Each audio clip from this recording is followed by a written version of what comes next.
I was already in bed when it happened. The clock on my nightstand read 11:47, and I had been staring at the same page of my book for 20 minutes, the words blurring together like watercolors in rain.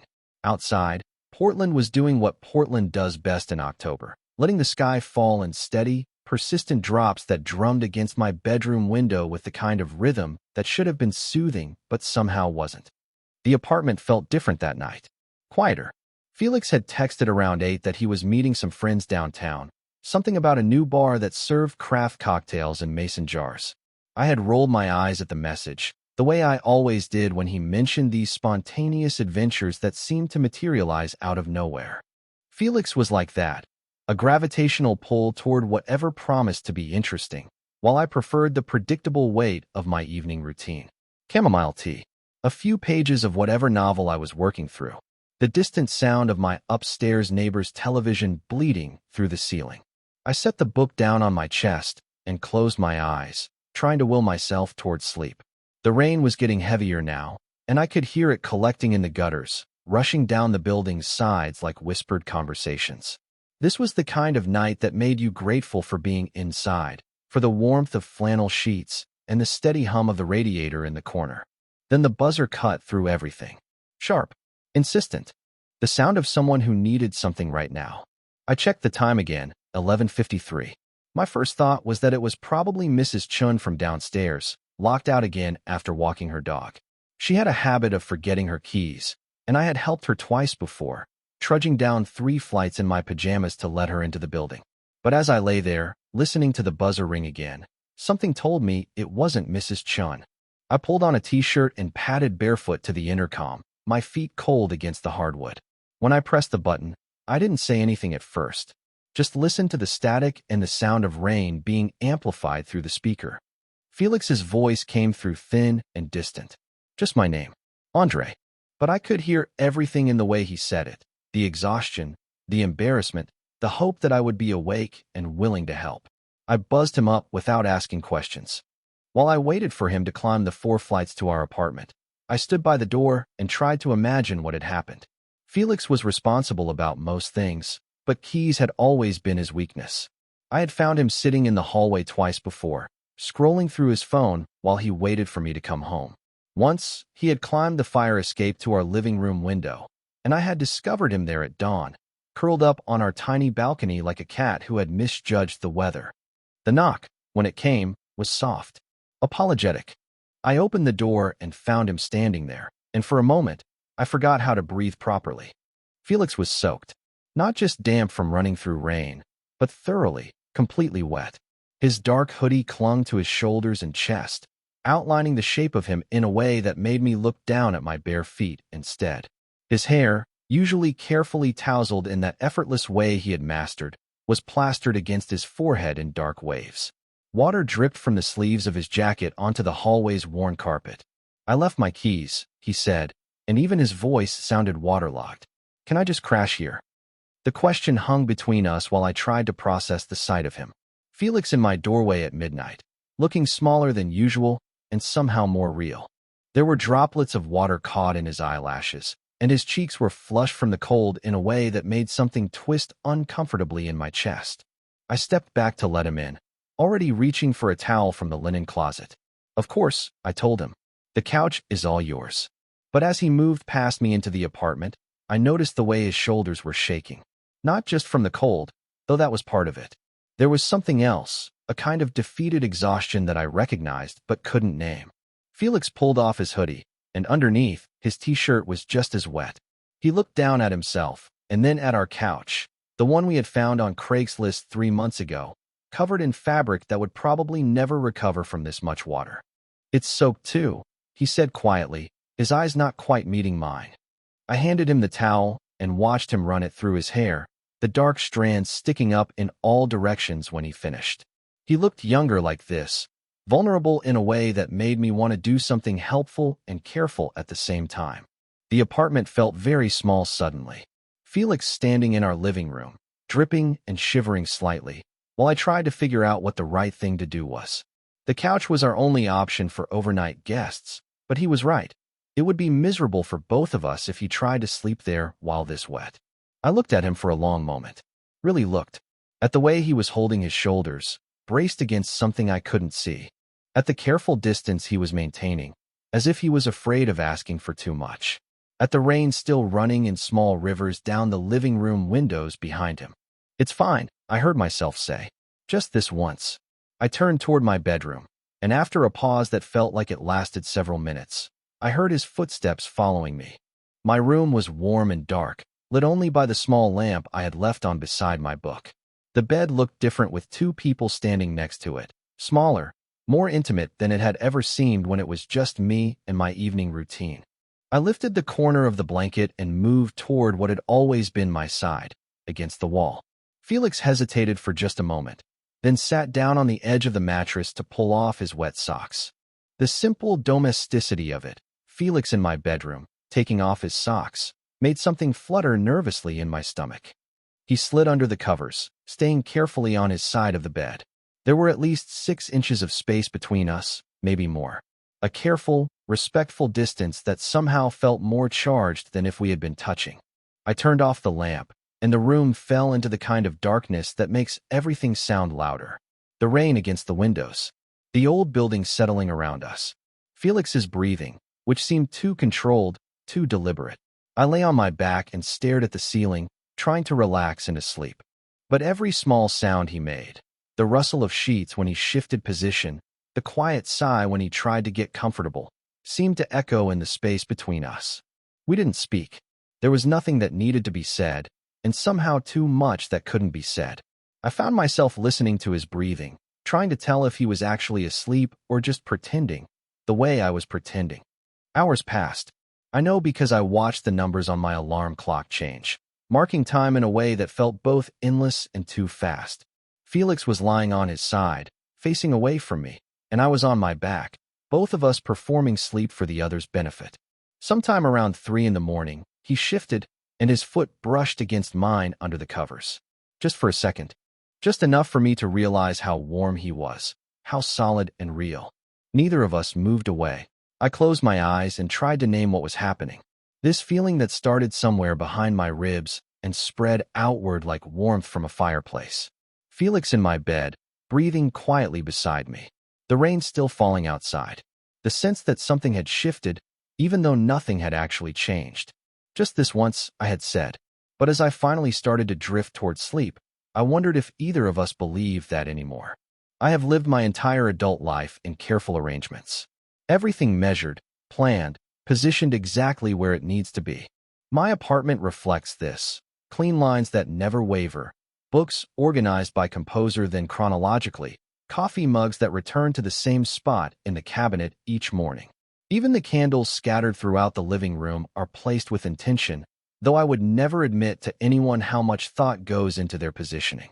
This is what 30 years of classical piano training does to a person. You learn that precision matters, that the distance between your fingers and the keys can mean the difference between beauty and noise. That discipline is not the enemy of art, but its most faithful companion. I moved to Portland 3 years ago for a position that never materialized, an accompanist role with the symphony that dissolved when funding cuts swept through the arts community like a fever.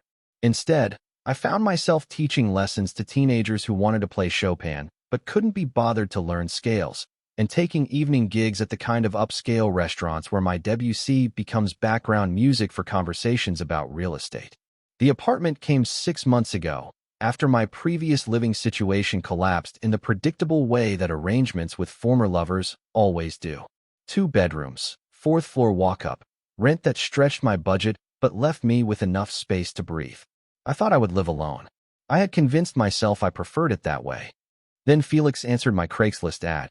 He arrived for the viewing 20 minutes late, carrying a camera bag and apologizing in the kind of breathless way that suggested lateness was a chronic condition rather than an occasional oversight.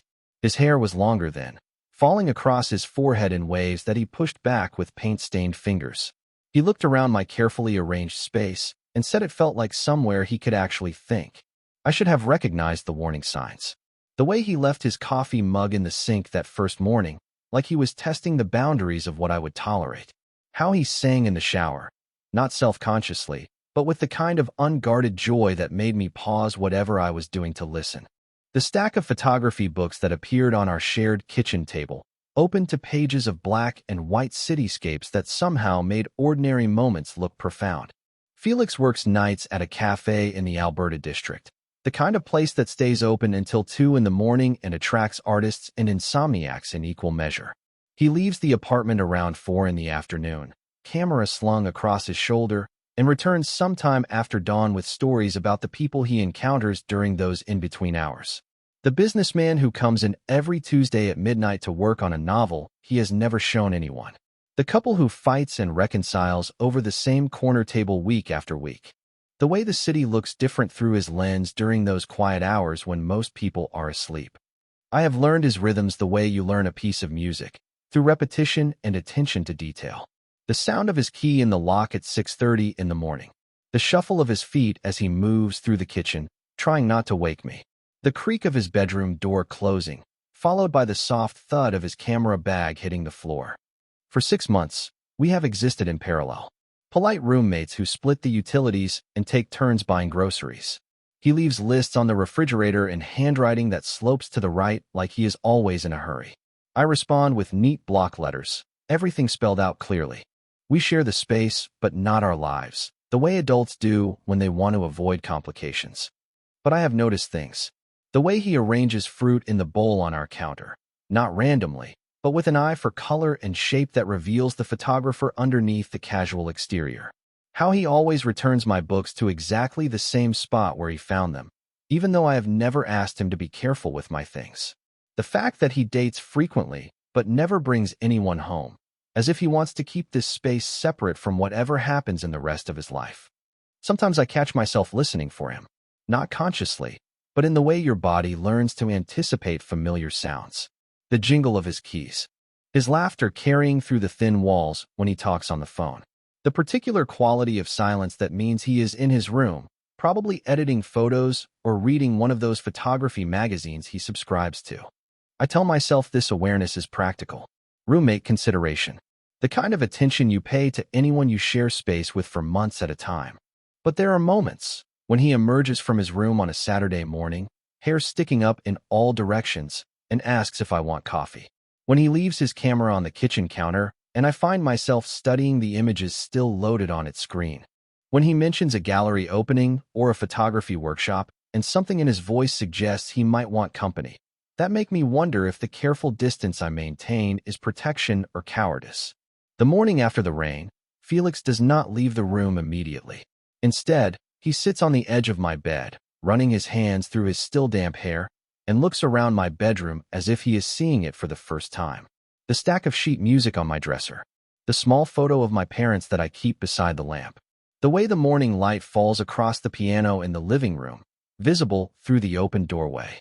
You always keep everything so clean, he says, and there is something in his voice that might be admiration or might be sadness. I tell him it helps me think. He nods like this makes perfect sense to him, then asks if I want coffee. We drink it standing in the kitchen, both of us still in yesterday's clothes. And for the first time in 6 months, the silence between us feels comfortable instead of careful. That evening, Felix comes home earlier than usual. Not at dawn, but just after 11, while I am still awake. I hear his key in the lock and realize I've been waiting for that sound without knowing it. He finds me reading in the living room and settles into the chair across from me, camera in his lap. We do not talk about the night before. We do not need to. But something has shifted in the space between us, like furniture moved just slightly out of its familiar arrangement. Something that makes me wonder what other careful distances might be worth reconsidering. It happens again 3 nights later. Not the rain this time, though October in Portland provides plenty of opportunities for that particular excuse. This time it is Felix standing in our living room at 11:30, holding his camera bag and looking sheepish in the way that has become familiar since that first wet night. I left them at work, he says, and I do not need to ask what he means. The keys are becoming a pattern, though neither of us acknowledges it directly. Instead, I move over in bed before he even asks, lifting the corner of the blanket in what is starting to feel like invitation rather than accommodation. Felix slides in beside me, and this time the space between us is smaller. Not touching, but close enough that I can feel the warmth radiating from his skin. We lie there in the dark, and I find myself cataloging the differences from that first night. The way he settles into the mattress more easily now, as if my bed is becoming familiar territory. How his breathing sounds less careful, more natural. The fact that when he shifts in his sleep, sometime around 2 in the morning, his hand brushes against my arm, and neither of us moves away. In daylight, we develop a new rhythm. Felix makes coffee for both of us now, appearing in the kitchen while I sit at the piano running through scales. He does not interrupt, but he lingers longer than necessary, leaning against the counter with his mug while I work through passages that have challenged me for weeks. Sometimes he asks about the music, whose composition, what era, why I chose this particular piece. His questions are thoughtful in ways that surprise me. The fourth time it happens, I do not wait for him to explain about forgotten keys or missed buses or any of the small disasters that seem to follow Felix through his evening routine. When I hear his footsteps in the hallway, I simply say, "You can just stay here." He pauses in the doorway of my bedroom, and something passes across his face that I cannot read. Gratitude, maybe, or relief, or something more complicated that makes my chest tighten in ways I am not ready to examine. We are getting closer, not dramatically, but in increments that feel significant in the darkness. Our knees touch beneath the sheets now. When Felix talks in his sleep, fragments of conversations with people I do not know, or directions to places I have never been, I find myself listening as if these unconscious revelations might explain something important about who he is when he thinks no one is paying attention.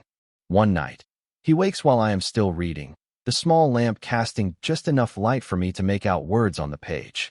He does not say anything, but I feel him watching me, and when I glance over, his eyes are open and focused on my face with an intensity that makes me forget the sentence I was in the middle of. "You always look so concentrated," he whispers, like every word matters. I tell him that some of them do. He smiles at this, a slow expression that transforms his face in the dim light, and I have to look back at my book before I do something we might both regret. The invitation comes on a Thursday. Felix appears in the kitchen while I am washing dishes, and instead of heading to his room to prepare for his shift at the cafe, he hovers near the sink in a way that suggests he has something on his mind. "There is this gallery opening tomorrow night," he says, his words coming out in a rush, as if he has been rehearsing them. "Photography stuff, mostly local artists. I was thinking of going."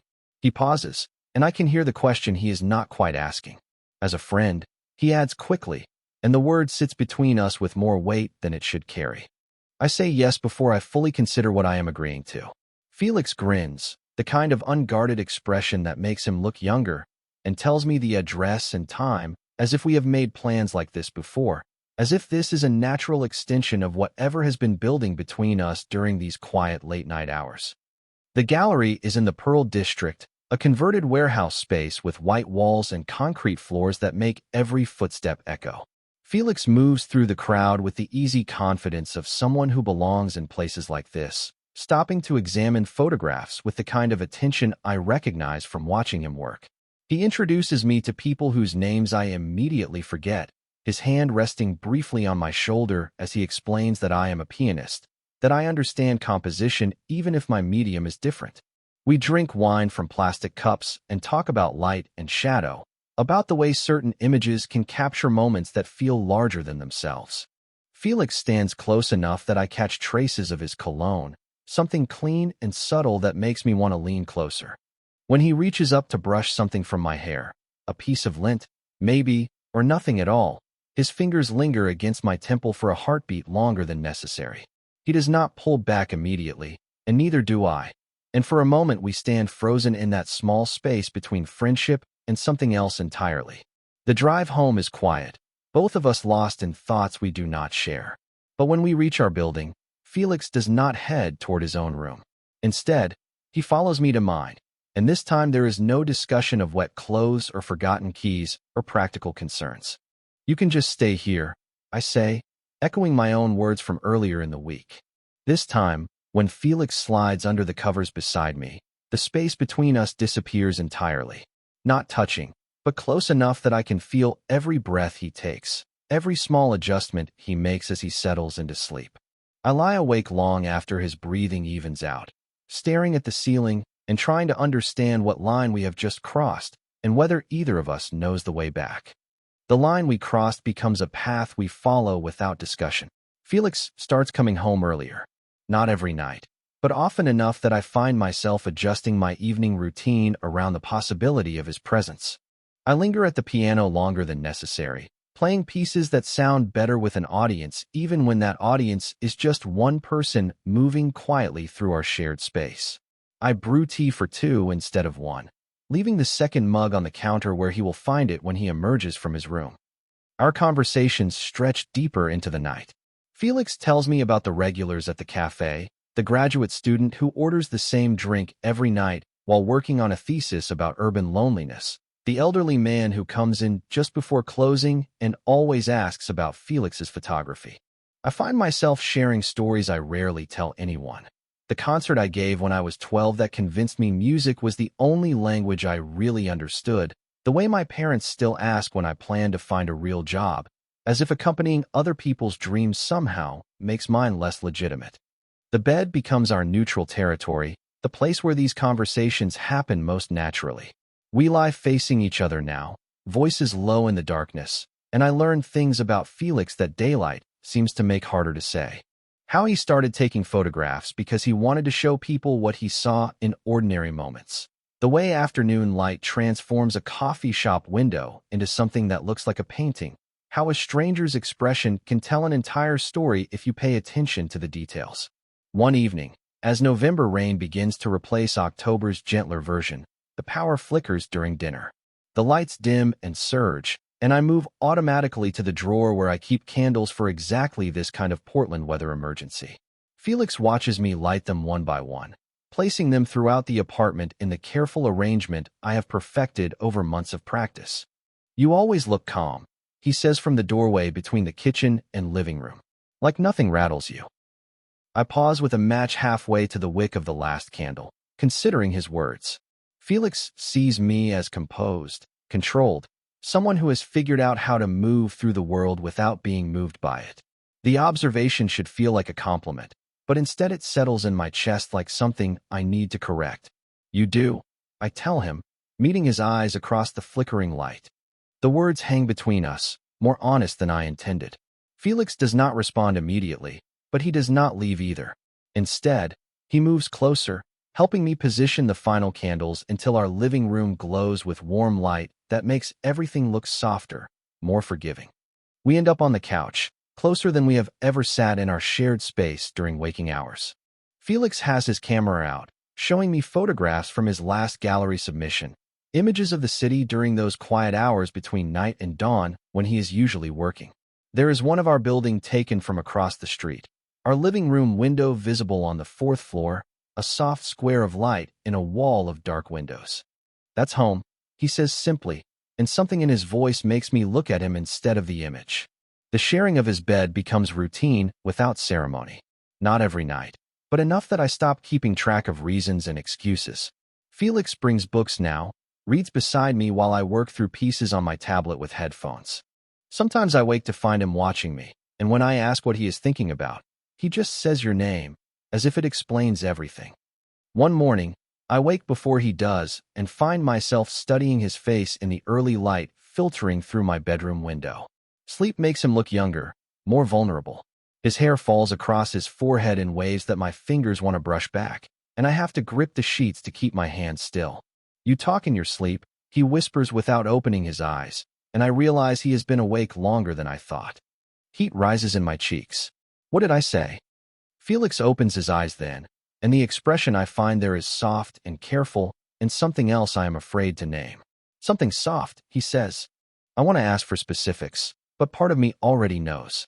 The things I cannot say in daylight have been finding their way out in dreams, and Felix has been listening to all of it. The thought should embarrass me, but instead it feels like relief. As if some part of me has been trying to tell him the truth, while the rest of me maintains careful distances. We develop small intimacies that feel enormous in the context of what we are not yet calling this. Felix brings me coffee in bed on weekend mornings, and I play piano while he edits photographs at the kitchen table, both of us working on our separate arts in the same space. When he stands behind me to look at the sheet music I am reading, His hand rests briefly on my shoulder, and I lean into the touch before I can stop myself.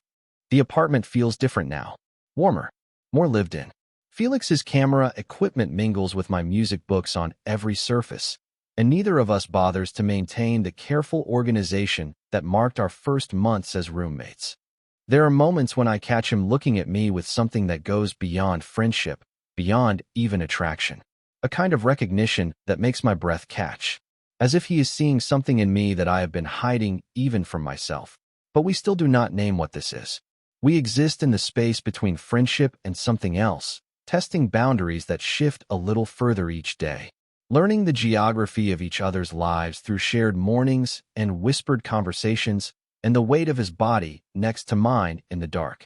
I tell myself this gradual approach is safer, that whatever is building between us deserves care and time and consideration.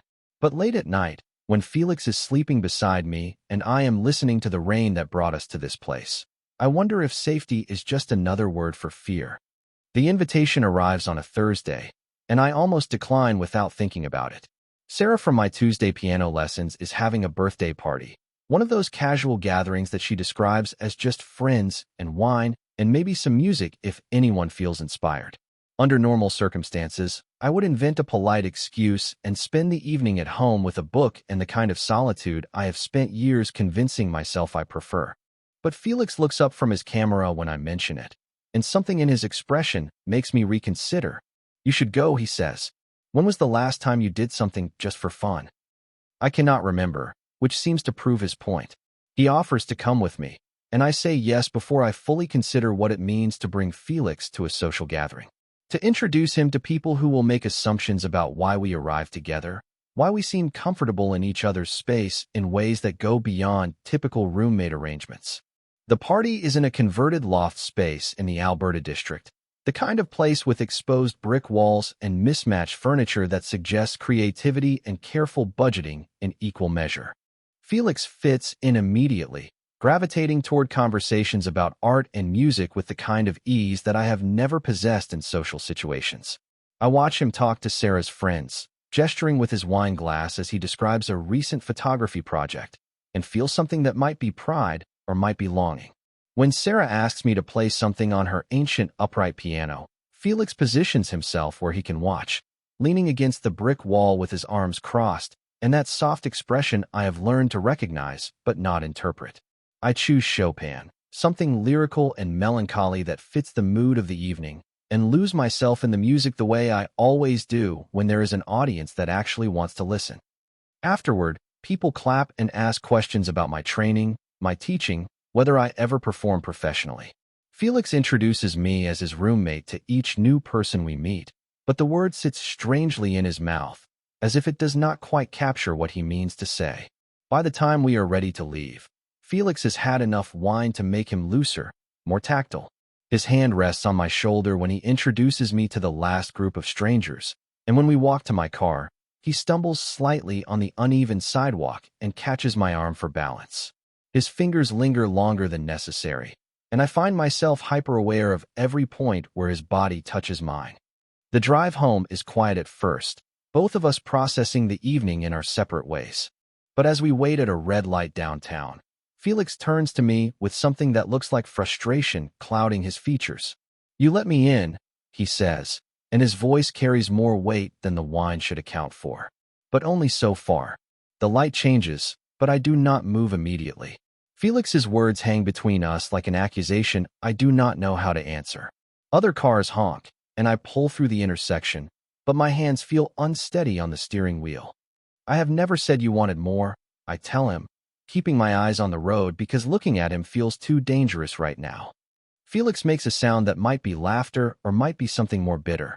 "I didn't think I could," he says quietly.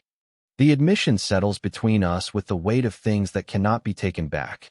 Felix didn't think he could want more, which means he has been questioning the same boundaries I've been testing, wondering about the same possibilities that keep me awake after he falls asleep beside me. We reach our building in silence that feels different from the comfortable quiet we have learned to share. Heavier, full of things that demand to be said, but neither of us knows how to voice. In the elevator, Felix stands closer than necessary, close enough that I can smell the wine on his breath and the familiar scent of his cologne. When I glance at him, his eyes are focused on my face with an intensity that makes something flutter nervously in my chest. "You introduced me as your roommate tonight," I say, testing the word the same way he did at the party. Felix nods, but his expression suggests this label bothers him as much as it bothers me. What else was I supposed to say? It is a reasonable question, and I do not have a reasonable answer. We are roommates, technically. We share an apartment and split utilities and take turns buying groceries. But we also share a bed most nights now, and conversations that feel more intimate than anything I have had with people I dated for months. We exist in some undefined space between friendship and something else, and neither of us knows what to call it. When we reach our floor, Felix does not head toward his own room the way he did during those first careful months. Instead, he follows me to mine, but tonight the familiar routine feels different. Charged with the weight of everything we almost said in the car, everything we have been avoiding for weeks.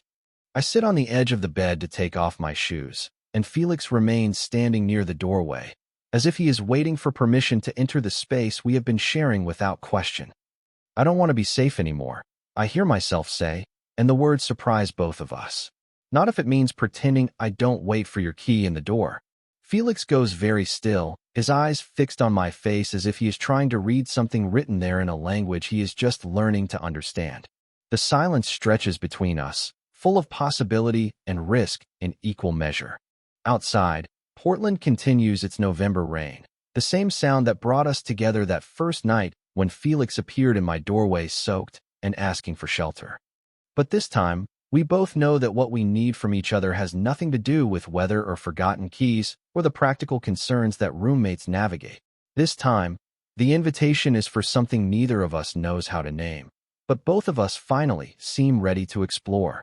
Felix disappears into his old patterns like smoke dissipating in wind.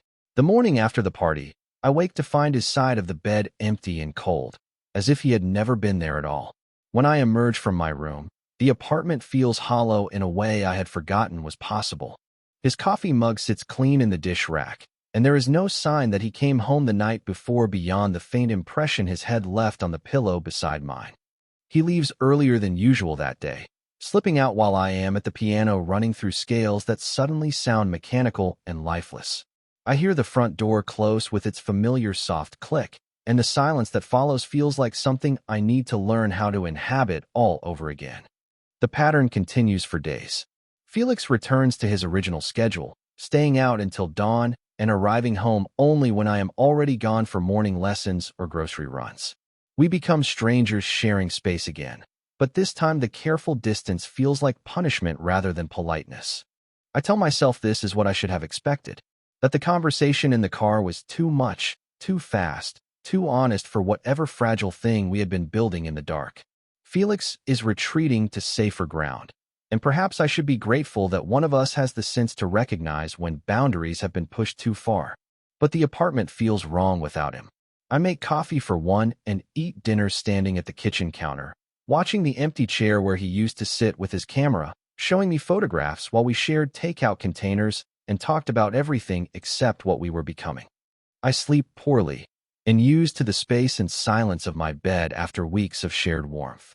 Every small sound in the building makes me think Felix might be coming home, and I lie awake listening for his key in the lock until exhaustion finally pulls me under. On Thursday evening, I find the photograph. It is lying on the kitchen counter, placed deliberately where I cannot miss it. A black and white image printed on the kind of expensive paper Felix reserves for his gallery submissions. At first, I do not understand what I am looking at.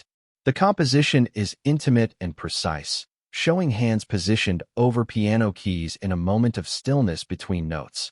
My hands. My piano. The photograph captures something I have never seen before, the way my fingers curve above the keys with a certainty that looks almost like prayer. The angle suggests Felix was standing behind me, close enough to frame the shot, but far enough away that I never noticed his presence. The lighting is soft and natural, probably late afternoon sun filtering through our living room window. I turn the photograph over with fingers that feel suddenly unsteady. On the back, in Felix's slanted handwriting, "You never see how you hold things." I do. The words hit me like a physical force, and I have to grip the edge of the counter to remain standing. This is not just a photograph. This is Felix's way of seeing me, of showing me something about myself that I have been blind to. The careful attention he has been paying while I thought we were maintaining casual distance. I stare at the image for a long time, trying to understand what he is telling me. The hands in the photograph look confident, purposeful, as if they belong to someone who knows exactly what they want and how to reach for it. But that is not how I see myself. I see someone who measures every movement, who chooses safety over risk, who has spent months pretending that sharing a bed with Felix means nothing more than convenient sleeping arrangements. You never see how you hold things, but Felix does. Felix sees the intention behind my careful movements, the certainty I cannot feel from inside my own skin. He sees someone worth watching, worth photographing, worth the kind of attention that notices beauty in ordinary moments. I realize I am crying, tears that seem to come from some deep place I have been avoiding for weeks. Not sadness, exactly, but recognition. Felix has been trying to show me who I am through his lens, and I have been too afraid to look. The photograph is dated 3 weeks ago, which means he took it long before the party, long before our conversation in the car. He has been seeing me this way for weeks, carrying this image of my hands and whatever they represent to him, and I never knew. I walk to Felix's bedroom door and stand there for several minutes, trying to find the courage to knock. But the silence from within suggests he is either asleep or still out, and I am not ready for either conversation. The one where I wake him to discuss what this photograph means, or the one where I wait for him to come home and explain why he left it for me to find. Instead, I return to my room and sit on the edge of the bed, holding the photograph like something precious that might disappear if I am not careful enough.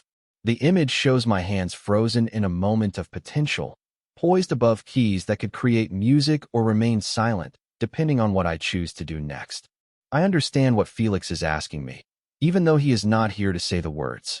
He is asking me to see myself the way he sees me, to recognize that my careful movements are not hesitation but intention, that the space between my fingers and the piano keys is not emptiness but possibility. I do not wait for him to come home. Instead, I walk to his bedroom door and knock, softly but with purpose.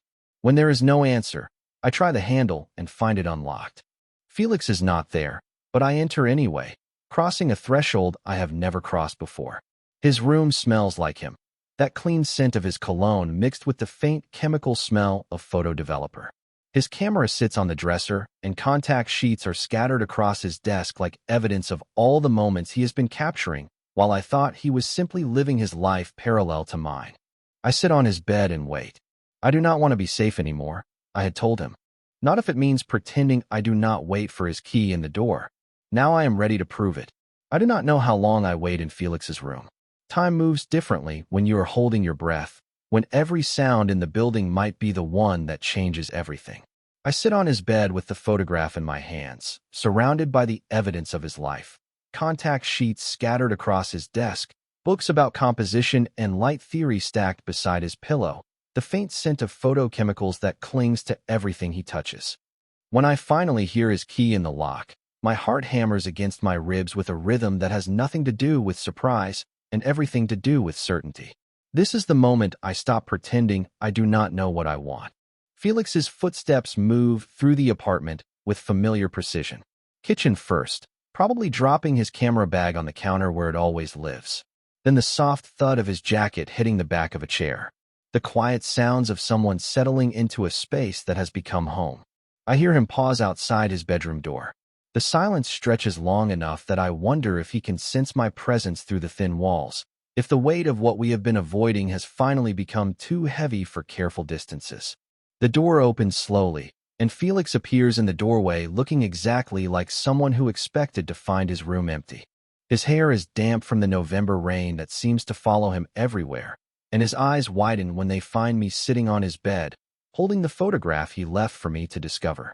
We look at each other across the small space of his bedroom, and I realize this is the first time we have been alone together since the party, since the conversation in the car that sent him retreating into old patterns. Since I told him I did not want to be safe anymore, and then spent the next week wondering if saying that had been the biggest mistake of my life. I do not want to be safe anymore, I tell him again, Because some truths are worth repeating. Not if it means pretending I do not wait for your key in the door. Felix steps into the room and closes the door behind him, though there is no one else in the apartment to overhear whatever we are about to say to each other. The gesture feels symbolic, us finally allowing ourselves to exist in a space where the rest of the world cannot reach us. He sits on the bed beside me, close enough that our knees touch, and looks down at the photograph in my hands. When he speaks, his voice is quieter than I have ever heard it. I took that 3 weeks ago, he says. You were playing that piece by Debussy, the one you always come back to when you are working through something difficult. You had no idea I was watching. I study his face in the dim light from his bedside lamp, trying to read the expression I find there. Felix has been watching me, capturing moments I thought were private, seeing beauty in the ordinary act of my hands above piano keys. But instead of feeling observed or exposed, I feel understood in a way that makes something unfold slowly in my chest. You never see how you hold things. I repeat his words from the back of the photograph. But you do.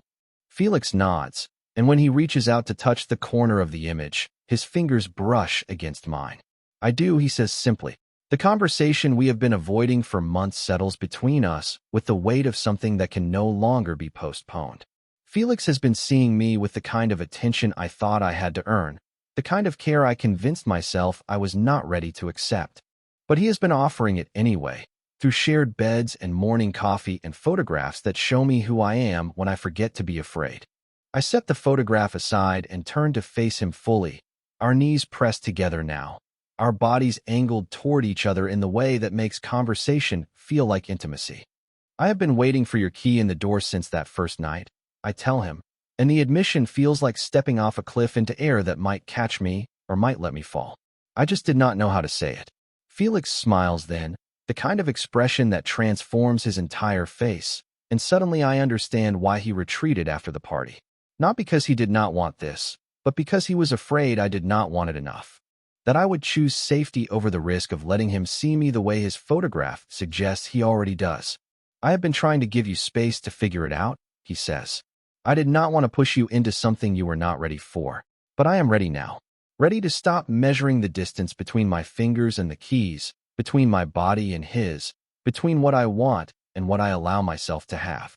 When I kiss him, it feels like the most natural thing in the world and the most terrifying. Felix tastes like the rain he walked through to get home, like the coffee we have shared on countless mornings, like possibility and certainty wrapped together in a moment that feels both inevitable and surprising. We do not talk for a while after that. We do not need to. Instead, we learn the geography of each other's bodies with the same careful attention Felix brings to his photography, the same precision I bring to music. Every touch feels deliberate, purposeful, like we are composing something together that neither of us could create alone. Later, when we are lying tangled in his sheets, Felix traces patterns on my chest with fingertips that smell like photo developer and rain. I always liked that couch, he says quietly, and I realize he is thinking about the night this all started, when he appeared at our door soaked and asking for shelter. I turn in his arms so I can see his face. It is yours if you want it. Felix laughs, a sound that rumbles through his chest and into mine. No thanks, he says, pressing a kiss to my forehead. I have got a better spot now. Outside, the November rain continues its familiar rhythm against the windows, the same sound that brought us together and taught us that some distances are worth crossing. But inside, in the warmth of Felix's bed and his arms, I finally understand what it means to hold something without being afraid of letting go. The silence is no longer empty. It is full of everything we have learned about each other, everything we are still learning, everything we will discover when we stop pretending that sharing space means keeping our hearts at safe distances. This is what home sounds like, I think, as sleep begins to pull me under. Not the absence of noise, but the presence of someone whose breathing matches your own.